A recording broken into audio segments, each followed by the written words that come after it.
Oh, and the way they find out that it's Yuta is the stupidest thing. They do the CSI enhance on that photo, but they only have like a partial look at her face from a historical photograph, so they just have to recreate the rest of it. And they're like, how can this be? I'm like, you could see one eye. What do you mean? You've seen the best. You've seen the worst. Now here's the rest of both worlds. I'm GayFesh, and I have many friends that don't like me. And I'm Ari, and you can't take the sky from me. And today we will be discussing the Star Trek The Next Generation episodes The Vengeance Factor and The Defector. But first, you might notice this episode is a couple weeks late.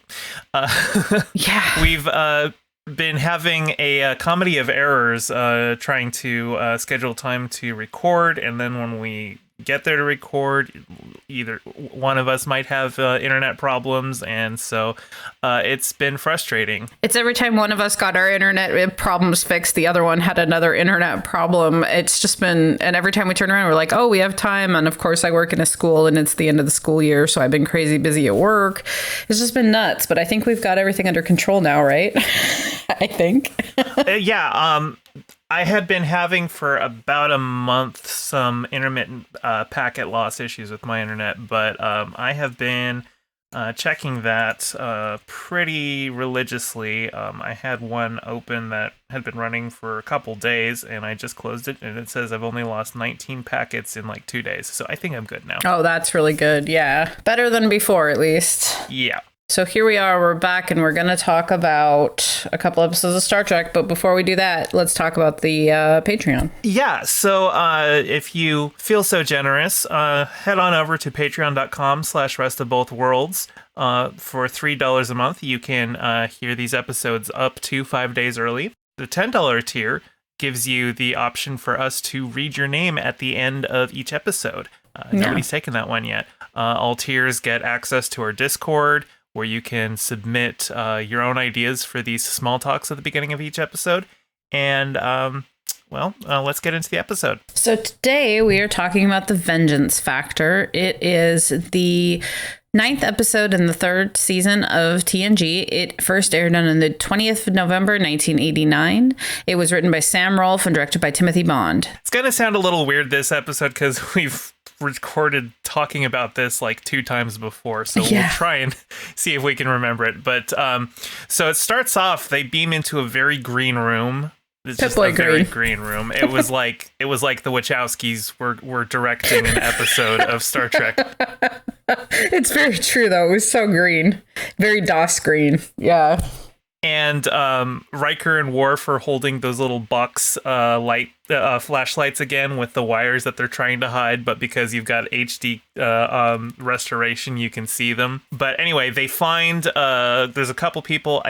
It's not clear, are they dead or unconscious? I think they're unconscious. I think. Right, because it's like a Federation outpost that had been raided. Right, and then they find blood that's not human, so they know. Probably because they have a list of who's on the... Because at first I was thrown off by that, because Beverly's like, this blood isn't human. And I was like, that's so weird, because you guys have so many types of alien species. But I'm assuming it was a human-only outpost. It's possible, yeah, or she was able to identify because it had, it was a mixture of both iron and copper-based blood. She's like, well, there's only one species I know that has that, the Acamarians. Right. And the Acamarians, they're non-Federation worlds, but there's a group of them called the Gatherers, which are kind of like, they go around raiding outposts. They travel from worlds to world, kind of a nomadic... like the Reavers, yeah. Like the Reavers. I mean, they definitely have, like, if the Reavers were like an 80s biker gang who didn't eat people. Yeah. The 80s biker gang trope was very strong with this episode. But anyway, it's kind of weird because as soon as they found out, okay, so the Gatherers are starting to raid Federation outposts too, we got to do something about it. Picard, like, immediately goes to Akamar and, like, immediately convinces the leader of Akamar, hey, you've got to go talk to the Gatherers and, like, bring them back to your society so they don't keep raiding our stuff. And I can understand Picard being concerned that they're being raided, but the way he goes about this, it feels very in violation of the Prime Directive. Yeah, it does. It feels so weird. He's, like, going to this planet that these people haven't even lived there for 100 years. And he's like, hey, this is your problem. Come fix it. Well, and not only is it your problem, come fix it, it's your problem. I am here to make sure you fix it. Right. Which, they're not a Federation world. That's actually not really his place to say. I can understand, like, and there was a way to write that so that it wouldn't be so, like, lazy. Picard's just like, look, I am here to make sure this stops. You could have just said, Picard's like, look, if they attack us, I mean, we can defend ourselves, but they are your people. You might want to do something about it. Right. If you do, I offer my services as mediator, and then you'd have basically the same story, but instead it's just Picard's there to make sure this happens. In a pushy kind of way. Very pushy. So that felt weird. The leader of Akamar, she has a personal chef who follows her around, who's this Yuta, this blonde, kind of an ingenue type character, we think. Until it turns out she's super old. Yeah. Yeah. Who Riker immediately takes to. But she's like kind of like very, very demure, very like subservient. And Riker's like, well, that's not what I want. I want somebody who would treat me as an equal. The whole scene, the whole sexy scene between him and Yuta was something else. That's where we learned that Riker's definitely not a top. I don't. He might be into the bondage part, but I don't think he's into dominance and submission. I don't think so. As it turns out, Yuta is actually. I should back up. The species, like 100 years ago, they were all involved in like clan wars, where any slight from one clan to another would just be met with like an increasing series of escalations and like blood feuds. Right. Kind of like the Hatfields and McCoys. Yeah. They've mostly gotten over that, but a lot of the Gatherers are kind of just a holdover from that. And the Gatherers were actually kicked off the planet originally to try and end the clan wars. And they decided instead to go out and become assholes. And Discount Maggie Smith is not very happy about that. But yeah. Maggie Smith. That's what she reminded me of the whole time. What was her name? Her name was something stupid, like Maruk, I think was her name. I couldn't remember what it was because it was dumb. But I was like, I don't know. She was such a weird character because she had a very stage actor presence to her. Mm-hmm. A lot of the, like, when she's like arguing with the Gatherers, when they're like trying to negotiate, there's just a lot of like very over the top screaming that she would do that I'm just like, this would work better on a stage when people can't see you up close. Right, because it's because you have to overact when you're a stage actor a bit, because you have to, get that emotion out into the audience, whereas we're very up close and personal with her. We don't need her yelling like that at us. I thought she was going to be the bad guy. I thought that she had come and she was just like, this whole thing was like a bait and switch and she was going to end up killing all the Gatherers or something. And I thought maybe Yuta was working for her. I did not realize till the end with everybody else that Yuta was actually the one doing all the killing. Right. So when they first meet up with the Gatherers, there's like an older guy who dies of a heart attack, but Dr. Crusher's like, well, he had a strong heart, so I'm not sure what caused the heart attack, but we saw what caused the heart attack. It was Yuta, because she touched his face. Yeah, we didn't quite know what. Face. And it turns out she's like over 100 years old, and she's like she's like the last surviving member of a clan, and she was basically genetically engineered to seek out vengeance upon the other clan that had wiped them out.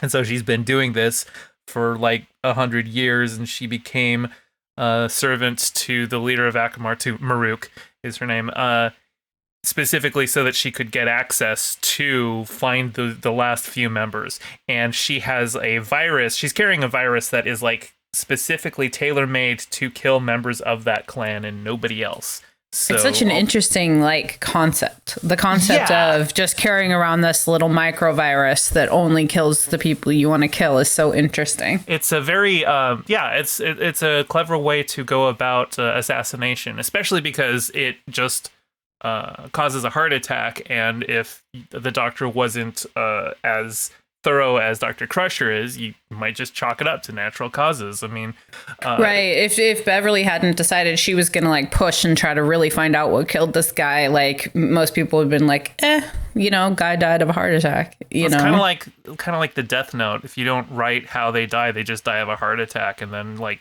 who knows if it was a Death Note that did it or if they just died right. of natural causes. So at the end, Riker kills her.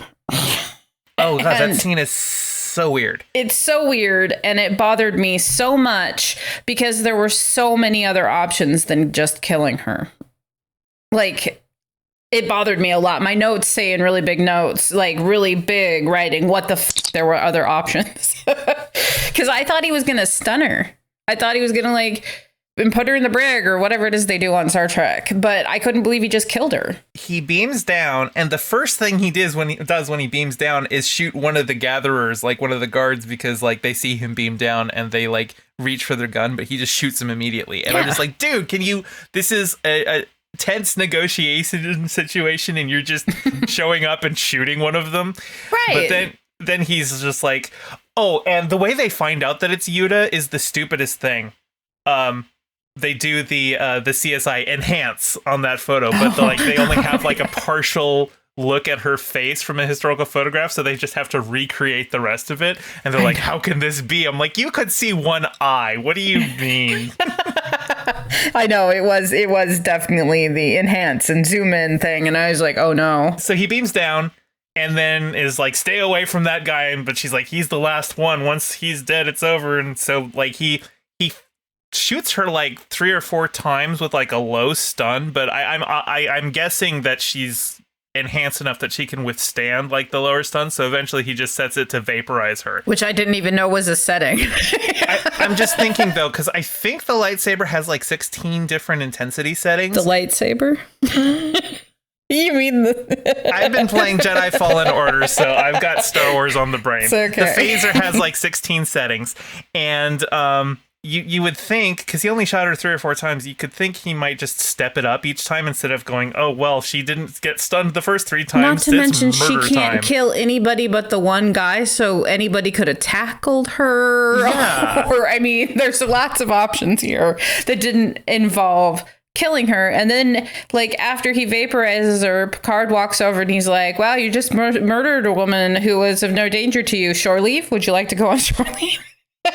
It's like, there's a really, really weird bit is that Picard is in frame when Yuta gets vaporized, but because they wanted to do the special effect where she gets vaporized in front of him, and they didn't just have her on a green screen plate superimposed, they actually did like a mixing of 2 different shots, one where he just sat there and one where he sat there and she was there. So because of that, he had to basically stay still. So he couldn't react when she gets vaporized. And so it looks like he just doesn't give a shit that she's vaporized, when it could have been simple enough to just have her get vaporized on her own without Picard in frame, and then cut to a shot of him going, oh my God, Riker, you just murdered her.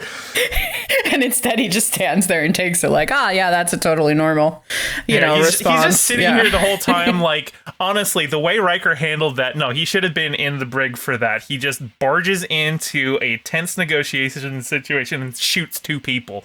And it's all because he's embarrassed he slept with the enemy. Like, the person, that's what it felt like to me. He was like, oh, God damn it, another girl I slept with ended up being the bad guy. I don't know. I was trying to figure out the reason he shot her. That was the only thing I could come up with. One of my other favorite moments of this episode, though, was when he and Deanna are trying the Akamarian dish that Yuta has made for them. And all of a sudden, Deanna realizes she's cockblocking. Yes, and she just like immediately gets up. She's like, "Oh well, don't mind me. I was just going on my way." Oh, goodbye. Oh shoot! Sorry, didn't mean to be in the way. I'll be over here.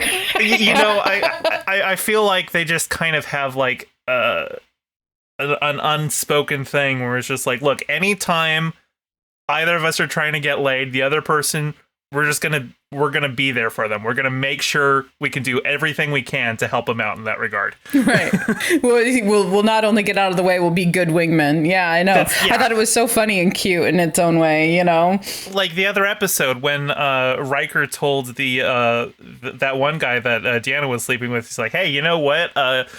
she's a great woman, and if you stick around with her, she will do good things for you. Yeah, so. She'll be the best thing that ever happened to you. Yeah, I know. It's cute to see them that way because it feels like it kind of follows along Gene Roddenberry's like vision of the future where people can date and then not be together anymore and then still be decent human beings to each other, because he seems to think we'll do a lot of things like that in the future. Yeah, but I also get the feeling that Riker and Deanna you might find them, they're like the couple that's been looking at you from across the bar. Like you're about to get invited to a threesome. Yeah, they're looking for a unicorn. Yeah, I know those couples. One of my favorite lines from this episode was, "What's there to respect about a corpse?" And that was when I was on Bill Paxton from beginning of Terminator's side, because really, what is there to respect about a corpse? The person's dead. And it was their culture, right, to like raid that guy's stuff, because as soon as he died, they're just like, well, there was nobody of his clan to claim it, so I claim it because I found it. They're like, yeah, go for it. You can take his stuff. Yeah, and like everybody else kind of looks around like they're so shocked that these raiders would raid. But I was like, yeah, no, I mean, come on, that's how they live, guys. But I didn't hate the motorcycle gang trope, guys. I actually got along with, I actually thought if I had to choose between one type of like relationship, like if I had to align myself with one or the other, I'd probably be more like the Magic the Gatherers than the main guys, the Akamarians. I felt like I related to their lifestyle a little bit more. Not that I'm saying I want to raid and pillage and all that kind of stuff, but I kind of understood where they were coming from. They had been banished from their own planet, you know, like it was a war they didn't even start, you know, I don't know. I kind of was on their side. They don't carry any heirs, like they are who they are. The Akamarians seem a little stuffy, but the Gatherers are making jokes all the time and being pretty rude, but it's like, it's an honest rudeness. Right. Like one of the guys goes into 10 forward, steals someone else's drink, and then just sits down with Wesley to have a heart-to-heart with him. Right. And, you know, and Wesley is even surprised with that talk because, yeah, he's brash and, you know, he's putting his feet up on the table. By the way, that table had like a curved edge, and why would you put anything on a table like that? If it just slides over to the edge, it could just like tip and fall. But Wesley, surprised, not only like the guy's, you know, talking to him and being friendly, but he's got kids. He's like, "What, you have kids?" He's like, "Yeah, I got one your age." Anybody could knock up somebody, Wesley. Honestly, I'd be surprised if that guy didn't have kids. Getting pregnant is the easiest thing on the planet. Yeah. That guy probably has kids he doesn't know about. Let's be honest. He's a raider. Yeah, I had the same thought. But I mean, and then he was also the one, because he's the leader or whatever, that was greatly offended that Wesley, a kid, was flying the ship, you know, and then Wesley was greatly offended he had kids. And I was like, this is such a weird back and forth. But I don't know. I really related to them more than I related to the Akamarians.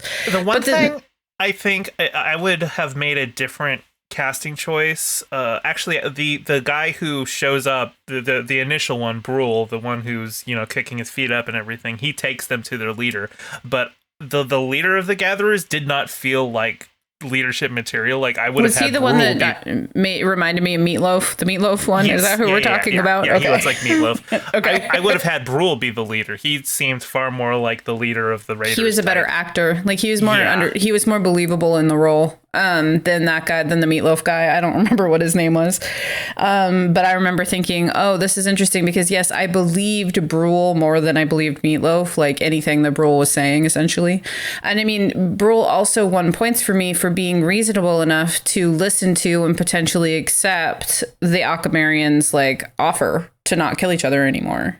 Yeah, that was a thing where, because they show up to open negotiations, and first he's like mocking her and everything, but then he's just like, all right, everyone give me the room. And it's because he does want to hear her out, but he doesn't want to appear weak in front of the others. So and we had Deanna there to tell us that in case we hadn't figured it out for ourselves. That was like the one time where it's like, okay, there's a bit of, I understand why he's asking them to leave the room, and then she spells it out for everyone. One of these days, Deanna will spell something out that is like the exact opposite of what we expected that person to be feeling. Someday I'm going to be like, wow, that was a good insight, Deanna. Oh, I really did like that bit where Data's like, well, what I can see on the planet is blah, blah, blah, blah, blah. And then Wesley's like, campfires, Data. They're campfires. And he's like, is that not what I said? Like, I just thought that was such a, because he's like, I said campfires just in my way. And I thought that was so cute. That reminds me of one time when I was trying to explain to somebody what Doctor Who was about. And I was with another friend who was also a Doctor Who fan. But I was trying to explain the TARDIS. And because the phone box is not the same thing as a phone booth, like they're different kinds of things. Like the phone's on the outside, the box was so that, you know, you could hold somebody for the cops, right? And we didn't really have those here in America, right? I don't think we had police boxes. But so I was avoiding saying phone booth, but just as I was trying to describe it, eventually my friend's just like, it's a phone booth. And I'm just like, I should have just said that from the beginning because it's close enough. Yeah. The distinction only matters if you're like digging into it. So yeah. That's so funny. I have definitely done the Data thing of over-explaining things that could just be said as a campfire. It's a campfire. Doctor Who flies a campfire. He flies a campfire. Yeah, but I mean, trying to explain it there, and there's so many little nuances to Doctor Who too that you're like, well, it's a phone box, but it's not a phone box. You know, what the chameleon circuit is stuck from the 1960s or whatever. Like, it's such an, because there's a lot of things going on, you know, layer wise there though. All right, so the next one we're going to talk about is the Defector. It is the 10th episode in the 3rd season of TNG. It played on the 1st of January 1990. We've made it to the 90s, everyone. It's the 90s, Kimmy. Everyone's gay. It was written by Ronald D. Moore and directed by Robert Shearer. So is this Ronald D. Moore number 2? I think this is Ronald D. Moore number 2. There might have been others, but he decided to win his way straight into my heart with a bunch of Shakespeare, and I was like, "Oh yes, I love Shakespeare." Fun story about that. That's opening scene with Henry V. Mm-hmm. That was actually, I think, they wrote that scene like 2 days before shooting because before that, because it's Data on the holodeck, they originally wanted him to do some Sherlock. Oh. Yeah, but that then would they make realized, sense. oh, that's right. We ran into legal trouble for elementary Dear Data, so we can't use Sherlock. Guess what? Shakespeare has been public domain for 4 centuries. That's so funny because my notes say, God, I love Shakespeare. And then it says, this reminds me of Wishbone.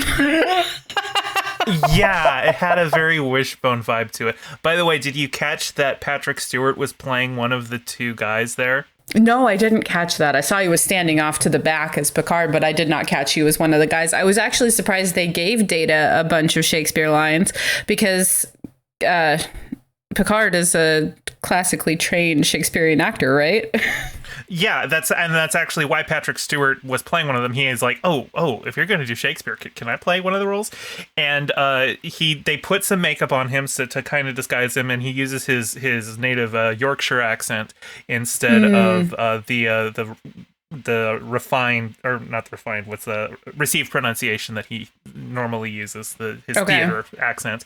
Right. So, you know, if you go back and watch it, you can tell pretty much immediately that it's Patrick Stewart. But the fact that they've got makeup on him and the fact that Picard is also there in the holodeck watching might be enough to have people go, oh, wait, no, that's not him because he's over there. Yeah, I didn't catch it at all. Well, then I guess it worked. But him nerding out over Shakespeare was so cute. Like, let's get Picard in a room with some Shakespeare and a ship in a bottle, and that guy would be so happy. Like, he would just sit there and nerd out over those 2 things. So the plot, what's other than Shakespeare, what the plot is? The plot is that there is a Romulan defector. The episode's named The Defector. Hey, there's the episode title. Ta-da! But he has a distress call on the neutral zone. He's being pursued by a Romulan warbird, and so the Enterprise comes and like beams him aboard, and then gets on their side of the neutral zone. And he says that he's got like he says he's like a low ranking intel guy, but he's got information that the Romulans are building an attack base in the neutral zone, and he wanted to prevent a war, so he wanted to warn the Federation about it. Right, but it turns out it was all a trap. Well, we'll get there.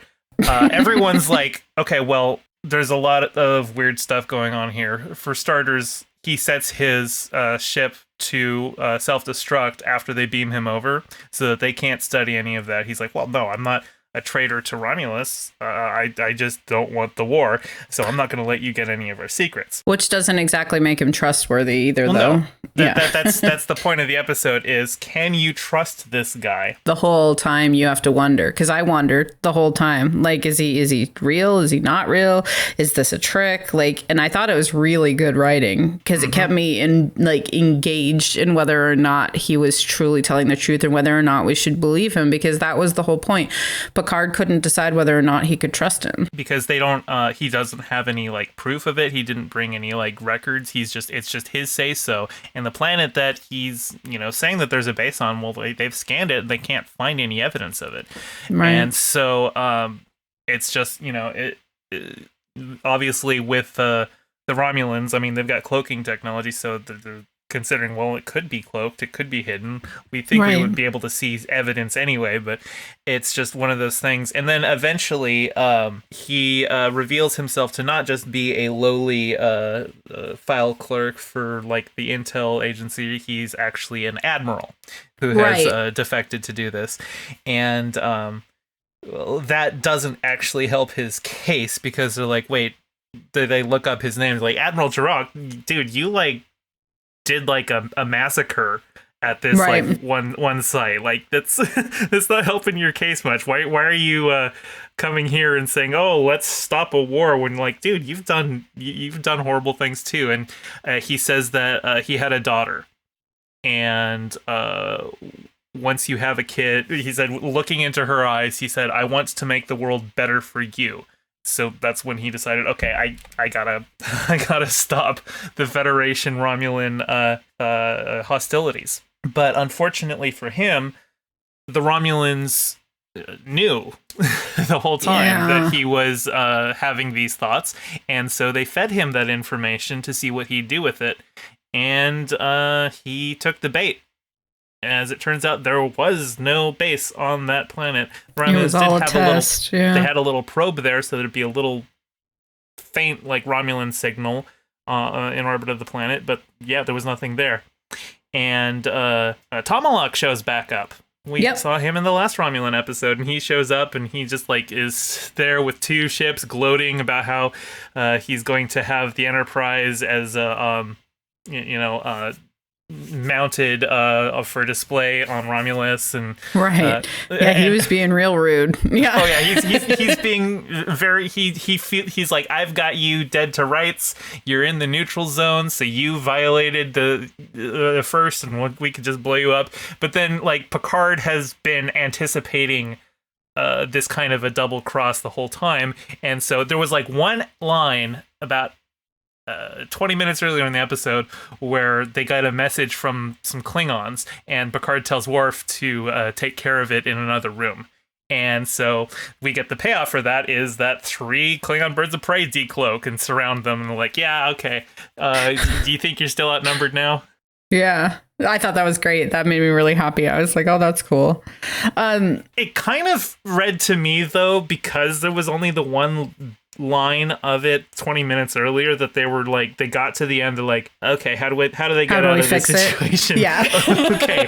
What if Klingons show up? Okay, well, we got to go set that up. All right, I'm just going back to page 30. I just wrote down message from the Klingons, sir. Message from the Klingons, sir. Yeah. Everyone in this episode doesn't know how to pronounce the word censor. Everyone in this episode doesn't know how to pronounce the word Jirok, the name of the Romulan. There's like 3 or 4 different pronunciations of his name, depending on who you ask. I didn't catch that part. The admiral that Picard keeps getting messages from pronounces it Jiruk. Oh, yeah, that's right. And I'm just like, can you not write it phonetically in the script for the actors to read? Usually they do that stuff. And so that reminds me of Magic the Gathering. There's a planeswalker named Garruk, Garruk. Okay. And so many people pronounce it Garruk, and so many people pronounce it Garuk because Ruck is the last 4 letters or whatever. And then it finally came out in the Magic the Gathering video game, and it was Garrick, but everybody still says Garuk. No matter even. I would say Garuk because Garrick to me is the best Cardassian character in Deep Space Nine. So I'm not going to let him share namespace in my head with someone else. Now I'm wondering if I have it backwards too, because it's been so long. Anyway, so I really liked the writing in this episode. I mean, maybe I'm giving Ronald D more and more credit than I should, but I felt like I believed the Romulan because of the way that he was written. Like I had the internal debate that Picard was having. There wasn't any like, oh, he's obviously bad or he's obviously good, or I was having the same debate with Picard and not knowing. And I felt like the writing was really strong because of that. Yeah. And you definitely feel that he has his own motivations, obviously. And he hasn't been forthcoming with everything. So it really does make you have to question, is he, is he leading them into a trap? And I think early versions of the script, it turned out he was just, lying to them to try and bait the Federation into a war. This is so much better though, because not only was it's turned more out tragic this way. It's more tragic. Yes. It's very Shakespearean. Mm-hmm. Yeah. Yeah. Because at the end, once Jaruk is like, well, I just burned my career for nothing. I will never be able to return home, and he just goes and takes a communion wafer, an echo wafer suicide pill. We had seen it earlier, and I had written down, I wonder what that Necco wafer does. I was going to say it's like a communion wafer, but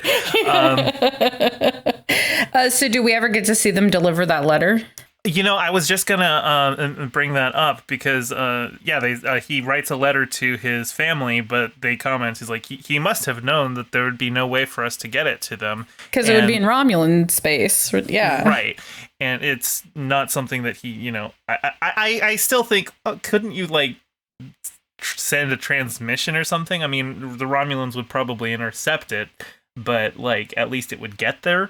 But they say, well, maybe not today, but maybe someday when after the hostilities are over, we'll be able to deliver the message to them. And it never comes up again, but maybe I have someday. To hope at some point that letter got delivered. Because the situation with the Romulans changes quite a bit over the years. I mean, you've seen the movies, so you remember in the J.J. Abrams Star Trek 2009, Spock came from this universe to the JJ verse after Romulus got blown up. So that's right. Yeah.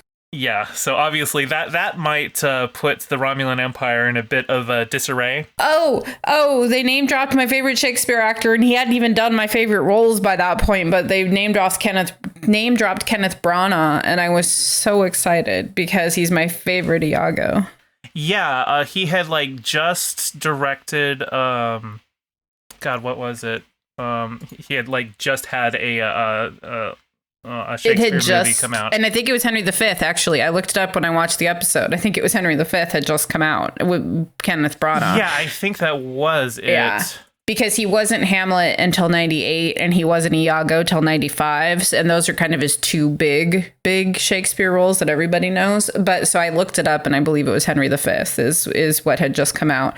So it fits, And when they were reciting the Shakespeare before I Googled it, I was like, man, I wish I could tell what play this is. And I was like, but I don't recognize it. And then it turned out to be a history. Well, I've only read the histories through once. Who reads those over and over again?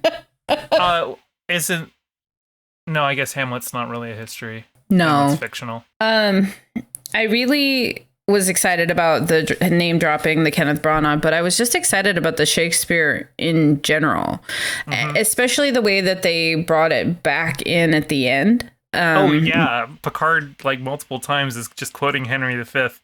And, because the scene that they play out is one where Henry poses as a commoner to mingle with his soldiers before a battle.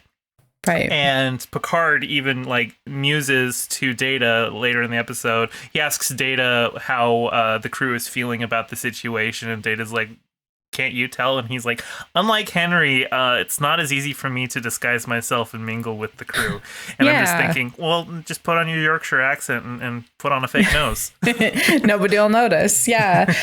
There's another part where they introduce the holodeck to the person, and like basically he's like, this is my home now. And I was like, yeah, me too, buddy. If I was ever introduced to a holodeck, I'd be like, thank you. Well, actually, no, he turned it off. That's right. He did. That's right. What he called his home now was once the holodeck was just the grid. Just the grid. No, he's like, the recreation of Romulus is like, well, I'll never be there again. This isn't for me. This is my home now. A black, right? Okay, so I'd grid. be the opposite. I'd be like, hell yeah, I live here now. Thank you. Can we bring a replicator in? Thanks. I'm pretty sure you can just have like replicated foods just directly in the holodeck, like because basically the whole holodeck is just a replicator, right? Yeah, pretty much. Yeah, there was a really good line that I liked that was, "I will not risk my crew because you think you can dance on the edge of the neutral zone." I thought that was a great line. Yeah. I really liked that. I don't know. I loved this episode. I mean, maybe I'm blinded by it being Ronald D. Moore, but I didn't even know it was Ronald D. Moore till after the credits, and I have an entire page of notes, and then it says RDM when I realized it was a Ronald D. Moore episode. So I was loving it before I realized it was Ronald D. Moore, but I do wonder if I put on my rose-colored glasses when I realized it's a Ronald D. Moore episode because I like him. I don't know, though. It was a good episode, I thought. Well, I mean, and it's... Keep in mind how TV is written. It's never just like a single writer writing the whole thing. Obviously, they've got a writer's room, and they'll like have people. Do you know how that works? Like, so let's say, because you know how episodes are usually credited to one person, but they have the same tone and the same ideas, and they're carrying through themes from 3 episodes ago. So how do they decide who the person who gets the writing credit is credited? Well, usually episodes will be hashed out in the writer's room, and then they'll assign one person to write the script, but they'll still have notes, and they'll have the story blocked out from different things. So like everybody gathers around and brainstorms this thing, and then they say, okay, this episode, Ronald D. Moore is going into his room to write it. And then you have script supervisors who probably go through and make sure there's a consistent tone between all the writers. And, the writers write multiple episodes. They're in the writer's room. They all work together. I mean, even I'm just checking this episode on Memory Alpha, and it said that the script was actually done in 2 phases. Ronald Moore said that they threw out his first draft and then gangbanged the second draft, which is that they had like a bunch of people writing different parts of the script. So it's it's a group project. It's a group effort. As a writer, as somebody who writes a lot, I can't imagine doing that kind of writing. It's so different than the kind of writing that I do. Yeah, but I think my writing's very solitary. Writers Guild rules require that you just have like 1 credit for writing, or like 2 credits if it's a writing duo. That's why you'll often see, like with movies, you'll have screenplay by X and then story by, and you might see a bunch more names, and those might have been people who wrote previous drafts or contributed a bunch to the script, but not enough to be the lead writer. So it's an issue of who contributed what to the script, how much. Yeah, okay.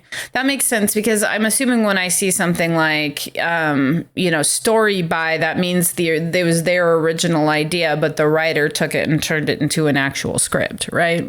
It could mean that sometimes story by is like 6 names, and one of them might have been, well, I want this thing in the story, and that was the only part of the story that they contributed to it, but because they're in the WGA, they get a credit. It's interesting. The WGA rules for crediting things is weird. Don't fully understand it, but that's Oh, I got one more thing. When Jaruk is in sickbay having his burns treated, he is like sitting there insulting Worf the whole time. Mm-hmm. And and then I think he's using a bunch of Klingon pejoratives for Worf, and then Riker gets him to shut up by using a Romulan pejorative.